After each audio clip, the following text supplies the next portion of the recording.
unfair trade practices. It's also a national security issue when you look at steel, aluminum, drugs, and all these things that we have to have. The mayor of Newark, New Jersey was arrested, and some Democrat members of Congress could be facing charges for storming the gates and trying to forcefully enter an ICE detention facility in New Jersey.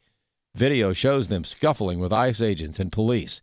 Assistant DHS Secretary Tricia McLaughlin says this facility holds violent criminals. So why do Democrats want so badly to have them released? And for them to try and get these individuals out is just beyond the pale. We know that the mayor, we know these members of Congress want their 15 minutes of fame so desperately, but they're willing to do it at the peril of the safety of our brave law enforcement and even the detainees as well. These members of Congress, this mayor, and these protesters are not above the law. If they had wanted a tour, we will easily facilitate that for them. We actually laid out the guidelines on our DHS Twitter that show you need at least 24 hours of notice. And finally, a new study says that ice is increasing at the South Pole. We often hear climate change alarmists say that a warming planet means higher sea levels, which could lead to catastrophic flooding of coastal areas. However, a new study in Science China says that the Antarctic ice sheet has gained ice due to increased snowfall.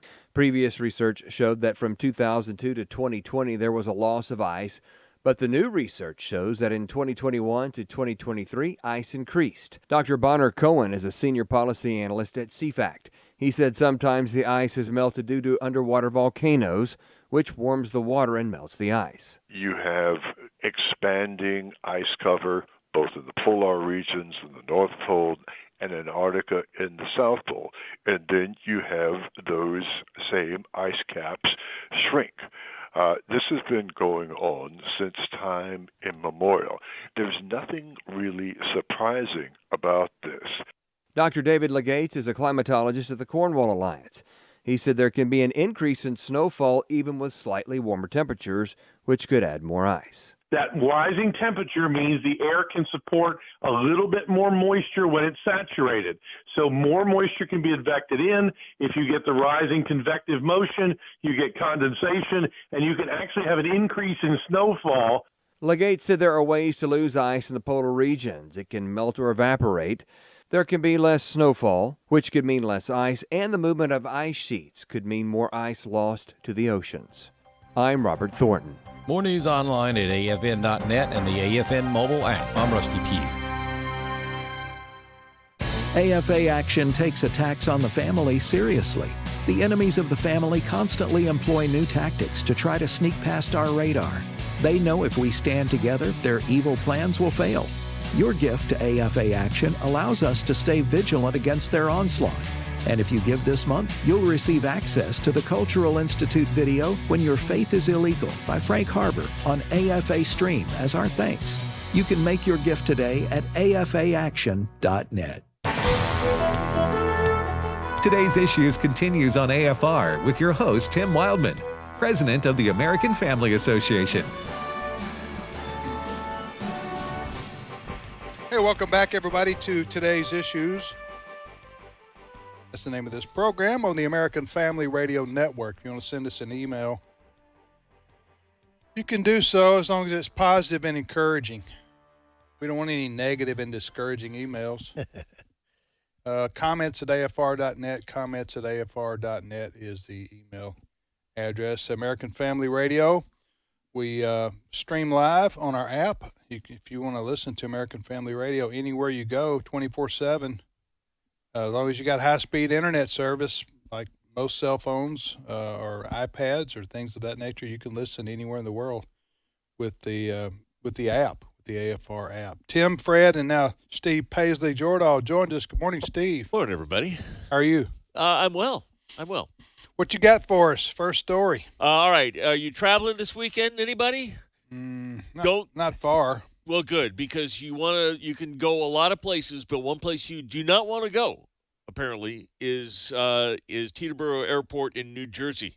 At Newark. Newark Airport. I'm sorry, Newark Yes. International Airport in Teterboro. Where did I get that? It is in New Jersey, though. Right? All right. Never heard of Newark. Sorry, Newark International Airport. They had a power outage, a communications outage, I should say, again, and Well, I got to tell you, it is not going well for the aviation industry, especially like air traffic controllers and such. Sean Duffy, who is the transportation secretary, had something to say about this Cut 5. They spent $1.2 trillion, the biggest infrastructure build ever known to man. And barely any money went to reform air traffic control. They actually spent less than $1 billion to do this job. And by the way, it's going to cost tens of billions of dollars to fix it. Yeah, things are been a mess. This is outage number 3. Now, the outages don't last, radar outages don't last all that long. But when you hear pilots, and I think we played this last week, hearing something from ATC, air traffic control, to the pilot, I don't see you on the radar. I don't see you. That in a corridor, now we're talking Newark, so they're right next door to JFK and LaGuardia in New York. Philadelphia is there. What happened over the weekend, I think it was last night actually, when aircraft are flying into Newark there in New Jersey, they check in at a place at the Philadelphia airport, which helps direct the traffic to Newark. That went out for a little bit. So it resulted in dozens and dozens of cancellations.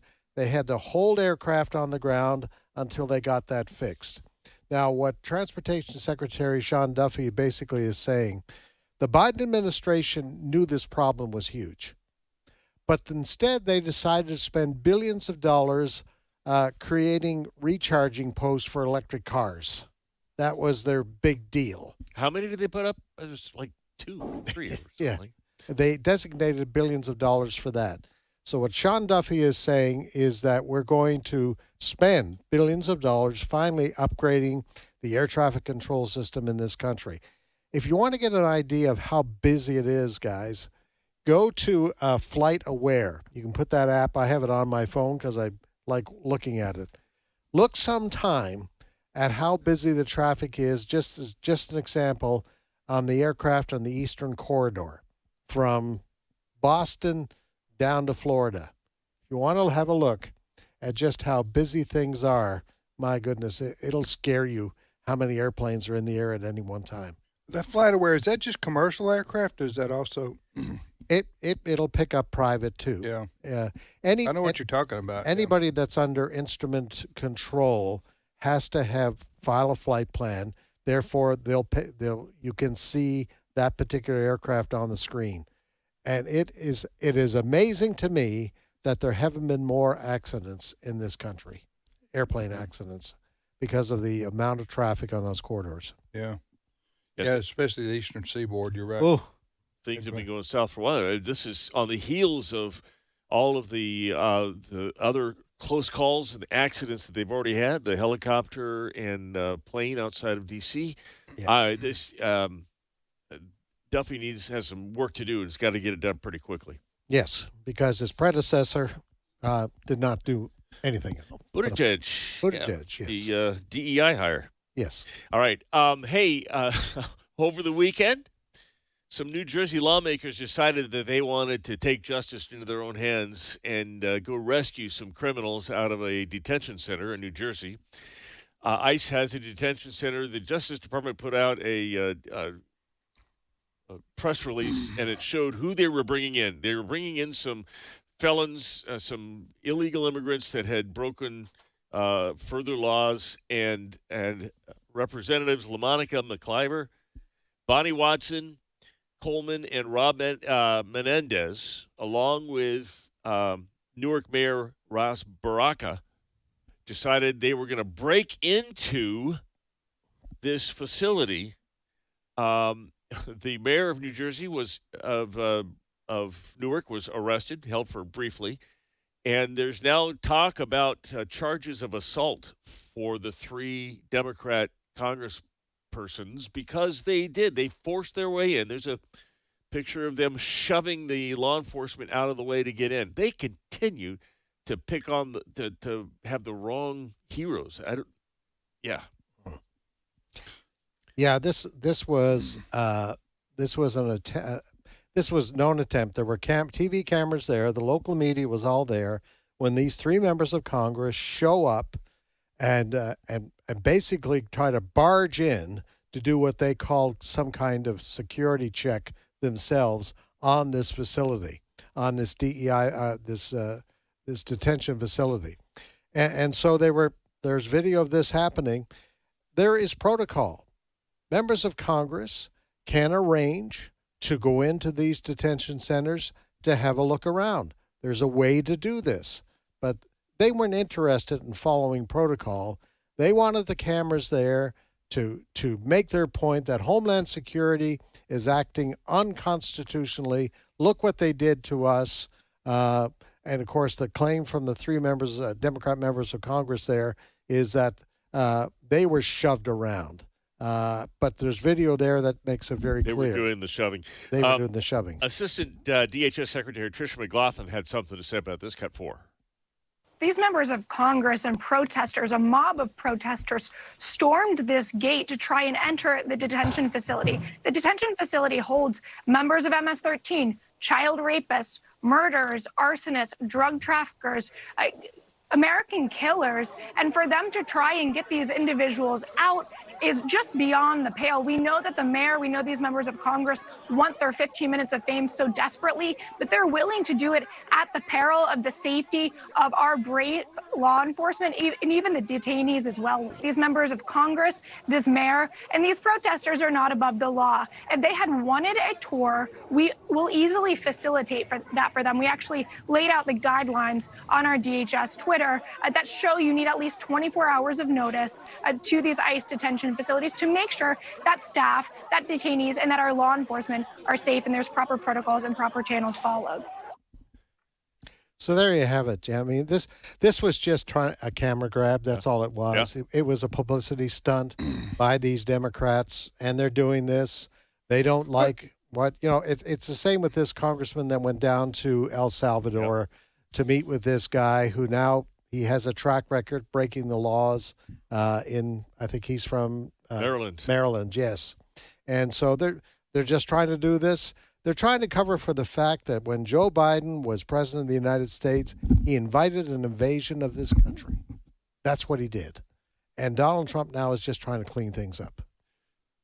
Yeah, I don't this is where the great divide comes in understanding these quote progressive they're beyond liberal. They're wackadoodles. Is what I consider them. But it's kind of hard to, and we have a clip from Bill Maher, a liberal, saying as much in just a moment. But help me try to understand this. These Democrat congressmen, are these U.S. congressmen? Yes. Okay, 3 of them? 3 of them. Okay, and then this has happened on other occasions too. They're spending time and energy fighting against the deportation of criminals who are here who have come to America, and ICE has determined that they are, and maybe some other, law enforcement. These are bad people who are doing harm in our country, and we're the United States federal government now, under the Trump administration, wanting to deport them, right? Mm-hmm. So these Democrat congressmen decide, no, we want them to stay here. Yeah. So we're going to spend our time fighting for their right, these people who are here illegally and done criminal activity, or according to our government. Are they saying that, no, they've been unfairly charged? And they why the political capital to... What's the principle at stake here, Steve? They actually said that they were afraid that this detention center wasn't following the right procedures. It was like in the wrong zoning area or something. It was something stupid. It wasn't anything to do with... It's like these people always care more about the perpetrator than the victim. Yeah. You know this kind of mentality where you care more about and you're going like, does anybody not care for the victim? Yeah. Well, so I don't understand the logic behind it, but I guess it's a lefty secular progressive point of view.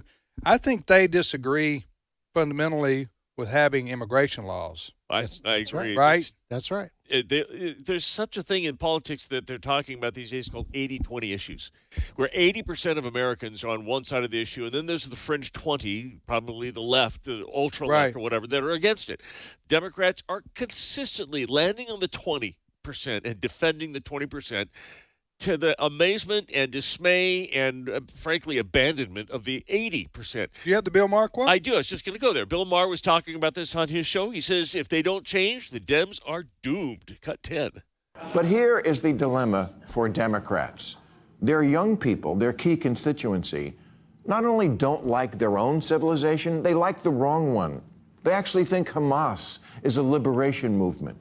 They chant for the Houthis. They're chanting, we will honor our martyrs at Yale. They're looking for love in all the wrong countries. Someone needs to tell the kids that America is not the society where women basically have no rights, where there's zero freedom of religion and where dissent is punishable by death. If the thought leaders in the Democratic Party keep encouraging and not rebuking the idea that America is cringe and the people who run Gaza are great, the Democrats are doomed. Alyssa Slotkin's right. Liberals are weak and woke, especially the white ones, and they indulge all sorts of nonsense from their kids, a pattern that then continues on in the Democratic Party. Last election, it was all the gender stuff, the insistence that men can have babies and such, and now I fear that we like the terrorists is the new that. Liberals need to push back on the dumb ideas that come from their children. Okay, that was Bill Maher. Mm-hmm. I think we've given Bill Maher more time than I ever thought would be possible, because I could not stand the guy 5 years ago. He was an anti-Christian bigot in many ways. But he has changed his tune the last 4 or 5 years, in the sense that he's always been liberal, but he is what you call a traditional type liberal, which you can somewhat reason with these people. Yeah. He's talking about the crazy left, which is far to the left of him. Yes. Which has taken over much of the Democrat Party, and what he's warning against there, I think, is accurate.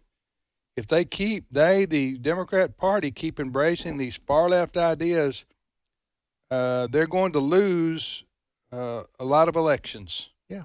Now they're not going to necessarily lose in deep blue states and areas, but they're going to lose in purple places and red states, obviously. This last election, every single county moved to the right. Even the deep blue ones. Trump didn't win them, right? But he didn't lose them by as much. Like California had the highest Republican Yeah. vote ever, right? Yes. Absolutely. Yes. Yeah. So even though they didn't win, they're not a majority, but still, it represented a change in America generally to be more red. Yeah. I think what Maher is saying, what people like James Carville is saying there in Louisiana, if the Democratic Party goes into the midterms next year fighting for men who want to play in girls' sports, it's a loser. It's a loser. Yeah. If by the time we get to November next year and we still have these illegal immigrants committing these kinds of crimes in this country, and you have Democrats defending them and wanting them to stay in this country for 2 or 3 years until they have their asylum hearing, that's going to be a loser. Yeah. I would also add that for all his moderation, by comparison, I don't believe that Bill Maher has moderated much at all on the Christian issue that I've heard of. Have you? I think he's still as anti-Christian as he ever was, just so we're clear. But he certainly is reasonable by comparison now with where the Democrats. I haven't heard him comment on Christianity. What he doesn't. I think he had a conversation with Jordan Peterson. Now, Jordan Peterson himself is flirting with Christianity, but at least comes from a faith-positive standpoint, and they had some disagreements. But next story. All right. Researchers at Mass General Brigham, I should say, have come out with a new artificial intelligence tool. Using a photo of someone's face, just a selfie, The AI tool will generate predictions on the subject's biological age, not his calendar age, but biological. So if you've been smoking for 10 years and your body says you're 50 when indeed actually you're only 35, the AI will say, no, you're 50. And they base some actuarial stuff on this. How long are you going to last? In fact, to test the accuracy, they put some couple 6,000 cancer patients in front of this AI machine, and it made more accurate predictions on their lifespan prediction than did the clinicians. AI was better at diagnosing not what kind of cancer, but how long they would live.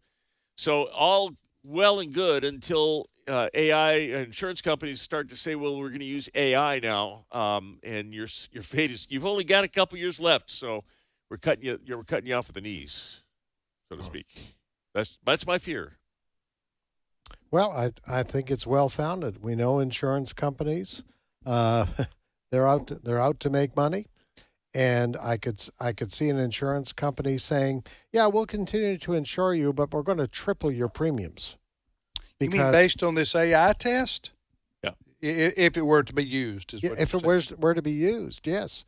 So they'll either outprice it to the point where you can't afford that insurance, or they'll just send you a letter saying, "Because of this, we're not going to insure you anymore." Period. Mm. I'll read this. Among people with cancer, the tool generated a higher biological age that was about 5 years higher than their chronological age. The researchers also tested the tool's ability to predict the life expectancy of 100 people receiving palliative care based on their photos, compared it to 10 clinicians' predictions. Face Age, which is the name of this program, was found to be more accurate than the clinicians' predictions. Based on their photos? Based on a photo. Mm. You have a photograph, and AI says how long you're going to live? If you have certain cancers or certain, yeah. Oh, if you already have cancers? That's what they tested it. Cancer. Yeah. The reason well, that's encouraging. You do wear stress on your face. I think that's what they're seeing. People wear stress on their face. I mean, and you see someone that looks like much older or younger than their actual age. So well, that cancer does that to people. Yeah. Yeah. Wow. Okay, then. I don't like where this is going. All right. Well, let's talk about something better. Now they've talked about AI being used to help cure cancer, too. Yeah, I've heard that. Yeah. Too. Now AI is a I'm not sure technology. How you do that, but go ahead. Well, AI is a technology that is amoral. It has no moral value. It's those who use it. What do they use it for? And they are using it to detect different cancers given scans and such. They're using it now. Doctors are using it to help with assist in remote surgeries and that kind of stuff. Some remarkable things going on with artificial intelligence. There's also some very scary things. And what I was a story that I was doing that probably I think is on our website right now at afn.net. The people who know the most are the most scared. Elon Musk, because they see the potential and where things are going, and that how very few people are putting fences around this. It's, you got the technology, what it can do. Human nature is to go push it to its boundaries and beyond. And but it's not human. But the humans are the ones that are saying putting rules or not putting rules around its use. So, wow. Hey, have you ever been sitting in your living room and talking with your wife or your husband, and you're talking, I don't know, let's say you're talking about taking a vacation, want to go to the Bahamas. Hey, we haven't had a cruise in a long time. We should do a cruise. You and your wife talking. That's all you do. All of a sudden, guess what starts showing up on your ads on the internet, on YouTube, and on Facebook? Well, it's ads for cruise to the Bahamas. How in the world did that happen? Well, it turns out that Siri may have been spying. In fact, she was spying on you for at least 10 years, and Apple has decided to pay up. They were sued and lost a class action suit. They put up $95 million for what they're calling a Siri snooping payout. And if you believe you were affected between September 17th, 2014 and December 31st, 2024, about a 10-year period there, you can submit a claim. I don't know how you'd prove it. The claims people would something on the when you file a claim, you'll be asked some questions, I'm sure, but the money's there for the taking if you think you've been being spied on. I just assume you are. Go ahead. It doesn't surprise me. No, well, all of us, if you type in something on Google or something like that, and like, for instance, some kind of vacation spot or something like that, it's just going to be a matter of minutes before you get an ad popped up for, hey, VRBO in Destin, Florida is, and you're going, how did they know? That's where I go vote, huh? Yes. Well, you've typed it in on the search engine, and so you're going to get a response. That's how we all know that's how that works. Yes. And it works that way for all kind of products. You could be looking for a bicycle for your kids for Christmas, and the next thing you know, you got an ad for a bicycle popping up in the middle of a story you're reading. So that's how that happens. But this story is beyond that. Takes it beyond that. Yeah. It's listening to your conversations. Right. Unbeknownst to you. Obviously. Unbeknownst to you. Yeah. So you got to be careful. Some people turn their phones off. What did that happen with Siri? What did that happen with? Siri. So Siri is Apple's. It's one you talk into and say, Siri, you do that, don't you, Steve? Yeah. Well, my phone is actually responding to me saying it's Siri. I mean, a lot of people use that to do research in an easy way, quick way, right? So you're saying Siri is listening right now? It is. Every time we say Siri, my phone lights up and I can't do anything else. Ask Siri, is she listening to you? Siri, hey Siri, are you listening to me? I respect your privacy and only listen when you're talking to me. You can learn about. Well, she just said she confessed right there that she's listening. Well, I said, hey while Siri. saying it's not listening. I said, hey Siri. So hey, apparently, yeah, that's true. She's being duly noted. Told to say she's not. Big Brother's watching you, right? I tell you. All right. Thank you for listening to our program today, and thank you, Fred. You bet. Steve. My pleasure. Thanks to Chris Woodward. Thanks to Brent Creeley. My thanks to President Trump and his team for providing a lot of news stories for us today. And Bill Maher. Can always depend on it. Yeah. All right. It's never a dull news day with Donald Trump around, right? That's for sure. All right. We will see you tomorrow. Have a great day, everybody.